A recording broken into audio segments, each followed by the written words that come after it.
Hello, আসসালামু আলাইকুম guys. তো আজকে আমি চলে আসছি একটু জলপাইয়ের আচারের জন্য। তো দেখতে পাচ্ছেন আমি কোড়ের ভিতরে কয়েকটা গোটা গোটা মরিচ দিয়ে দিয়েছি, শুকনো মরিচ, কিছুটা রসুন দিয়ে দিয়েছি। সুন্দর করে একটু নাড়াচাড়া করে ভিতরে অ্যাড করব আমি পাঁচ ফোড়ন।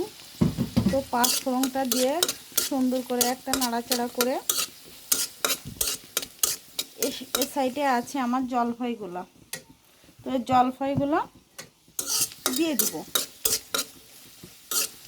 তো জলপাইগুলো সব এক এক করে অ্যাড করে দিব কোড়োর ভিতরে। কোড়োর ভিতরে দেওয়া হয়ে গেলে আমি সুন্দর করে জলপাইগুলো নাড়াচাড়া করব।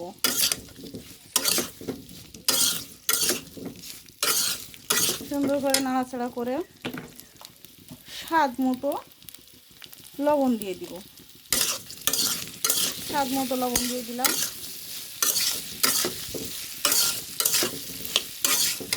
হালকা একটু টেস্টের জন্য হালকা করে আমি একটু চিনি দিয়ে দিব।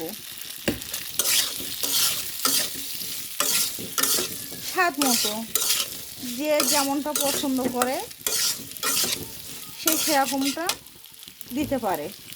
তারপরে আমি অ্যাড করে দিব সরিষার তেল।